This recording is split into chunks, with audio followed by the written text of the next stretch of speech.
Hello and welcome back to Homeschool Together. We are in Athens, Greece this week, talking about the Olympics. We're talking about That was a side quest. the gift of democracy, and only for a few limited human beings, but for those limited human beings, they got to vote, which is really, really cool. And we kind of borrowed that, and it was really fun. It was starting to talk a little bit about that idea of civics, and talking a little bit about government and everything was not really a topic I have really have not dived into yet with my youngest. Too abstract for her. She's more interested in Barbie dolls and Barbies and all that fun stuff. So I'll keep the innocence going as long as I can before she knows what's out there. But that being said, we had a lot of fun this week. Yeah. Total good time. Let's talk a little bit about it. Obviously, all the things we normally do. We're adding some few other things. A City Through Time. So we've talked about this one before, I believe. Forgive me, it's been a busy month.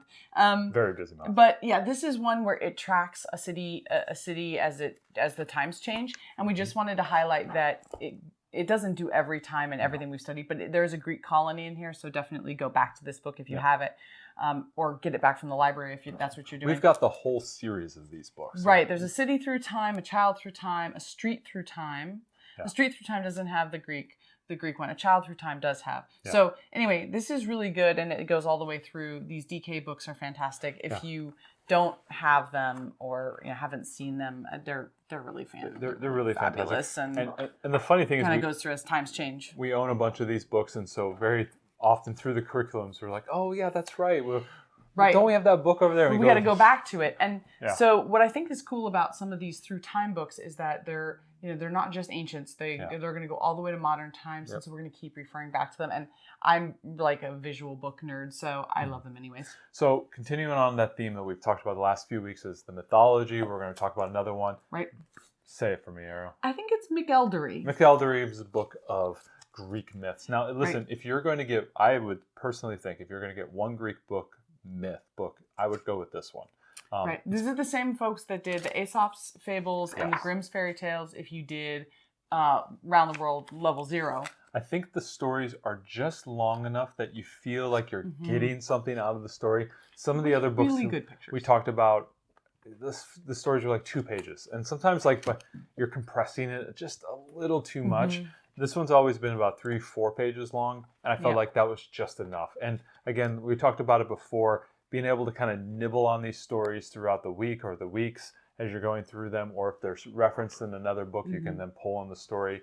I like this one. I've been kind of hopping through them, kind of seeing how are they different and everything, reading a couple here, reading a couple over there, but this is the one I've enjoyed the most.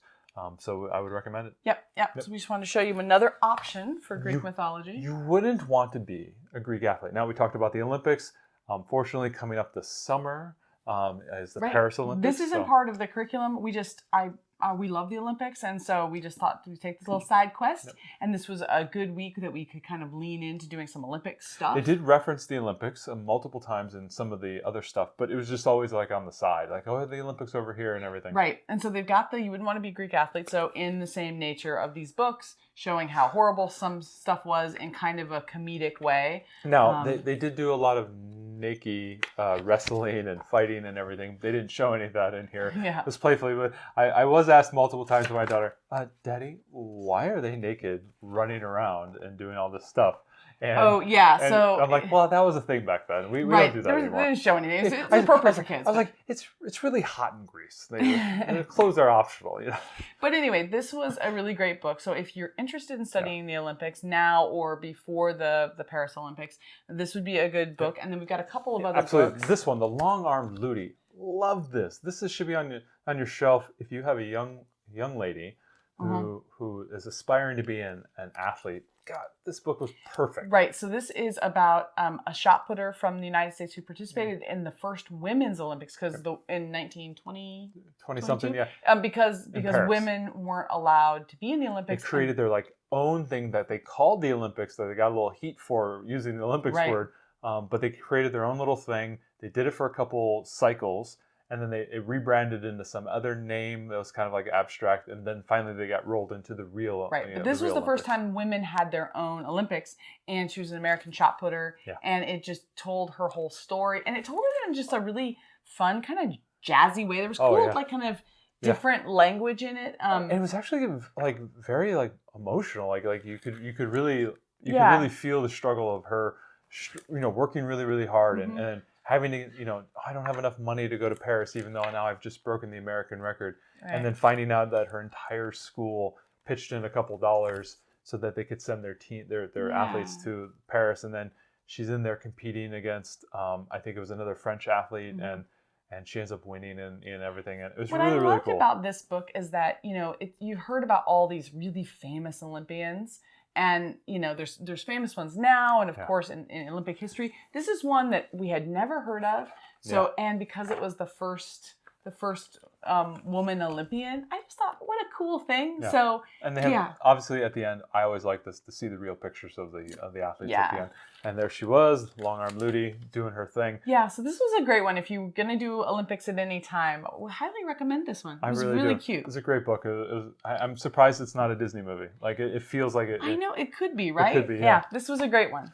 Continuing on. Oh, and we did one more. Oh, yes. That's right. Yeah. So, there is a what are the Winter Olympics, but then we got what are the Summer Olympics, because the Summer Olympics are the ones coming up. So we wanted to read about that. Talking about famous Olympians like Jim Thorpe and things of that nature. Typical Who Was fashion. It's great. It's got a little bit of pictures.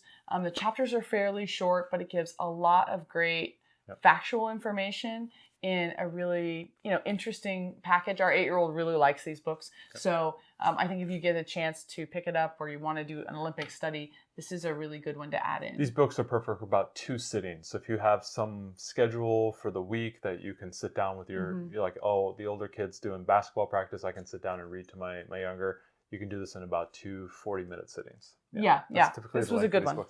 Going on, Pythagoras, great for you math nerds out there. Right. What's your angle, Pythagoras? Yeah. So this was a fun one that we added. I found it at the library, and I thought it was tell you what, I loved it, and for me being kind of the math learner, the young boy, obviously not a true story, but kind of like talking about the idea of the Pythagorean theorem, right angle, a squared plus b squared equals c squared, the whole calculation around that, and pulling in a lot of the knowledge that was kind of spread around the region from Egypt. So he actually goes to Egypt, talking to Egyptians there, and so all of a sudden you remember, you go, oh yeah, there were still Egyptians there, and doing the thing and pulling in information and knowledge, and then finally coming together as a boy. And so it's kind of this like young boy figuring out this problem that nobody else has. So it was really fun. And then I tried to do the geometric proof to my daughter, and showed her how the squares are all the same, and it was too early. It was too early.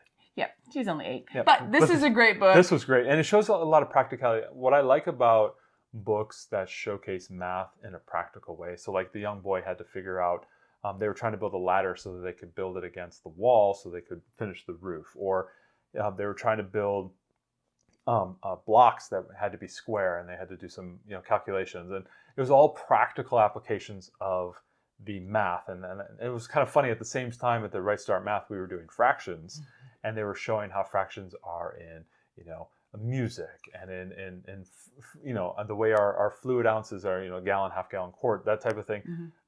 How these fractions are everywhere. I love it because she goes, oh, I understand. I see the fractions. I see the money as in terms of fractions. I see time in terms of fractions, like hour, half hour, quarter hour. I love those type of things where they actually showcase the math being used in a practical way. It really, I think young ones can connect with that. So this is really good. Cool. What's your angle, Pythagoras? Absolutely. Movie?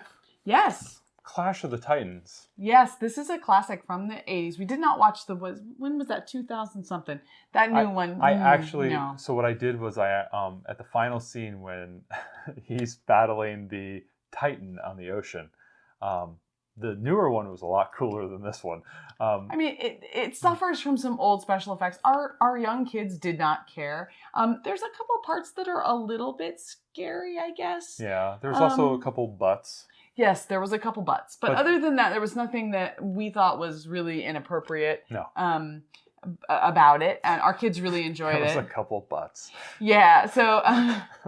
but there was. And it was more like, we looked at it and go, wow, they did that in this movie, and this is rated PG. And then it was just two people like walking away. Our two daughters are laughing, going, Mommy, Daddy, there's butts on the TV. I'm like, oh yes, I forgot about this. This is one that it's from 81. I've watched this since I was a young child. This is like a family favorite. My family's always watched. This predates Ariel and I. Yeah. So anyway, it's a good one. Very the dated. kids both really enjoyed it though. Yeah, they really like Medusa. Medusa could be really creepy or it could be kind of cool. I think for our daughters it was more cool. But so obviously, judge your mileage may vary because I remember being afraid of the Gorgon. I was a little bit afraid of Medusa, but I was really afraid of Calabas. When I saw it when I was a kid. Yeah. So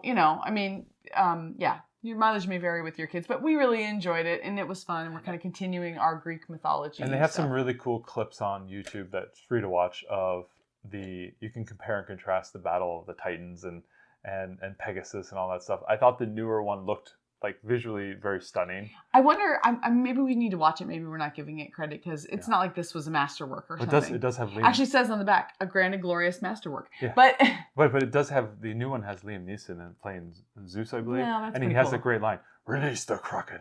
I mean, it is a great. Well, and now the kids know where that line comes from because we use that line at home, like when we're I don't know, doing various things. And obviously Seattle, big miss. They could have had a bunch of Greek stuff, but we are the Kraken for the hockey team. Yeah. So anyway, Clash of the Titans was fun. So this wraps up our week studying Athens, Greek culture, continuing with mythology. Yep. Talked a little bit about obviously in the history quest they did some talking about the origins of democracy and that type of stuff. So there's a little bit of talk in there. You can kind of play with that however you'd like. I thought the reading in there was sufficient enough to kind of explain that. It was for this level. For this level, yeah. Maybe you can even say, okay, well, imagine if you're in a classroom or your family get together and everybody's voting on what type of pizza we're going to have or something like that. You can abstract some other learning there, but for my daughter, it wasn't as much of an interest for her. So. Yeah, she wasn't into it as much. Yep, absolutely. So this is the end of this week. We have a couple more weeks in Greece. Yep. And then we'll be moving on, Alexander the Great, and we're going to be they teased Alex this week where they said the Greeks they're soon to be invaded by some of their neighbors to the north, and I'm like, ooh, yeah. Yeah, we've got good recommendations for that week too that I'm already very excited about. Because we're finally going to watch Alexander. Yeah, we got to watch it. I mean, for the adults again. For the adults. Yeah, and we have a couple of adult books too, so I've got to finish my books, Circe and Daughter of Sparta here. I'm tag teaming 2 books, so I can. I'm reading so many more adult books now for you guys because I never really. I tend to read lots of fiction, and I don't tend to read things that are like accompanying trashy romance novels. No, they're not trashy romance novels. And I tend to read sci-fi or adventure stuff, and I don't end up reading stuff that goes with the curriculum. So this has been kind of fun for me to discover new things to share with you all. We're almost done with the Odyssey books, so we'll probably do a wrap up of that next week. It's been a long read, even though it's a short read on a daily basis. Yeah, well, it's just because it's been kind of a weird month, but yes, and our daughter still really loves it. So we'll give you our final wrap up then. But until then, take care.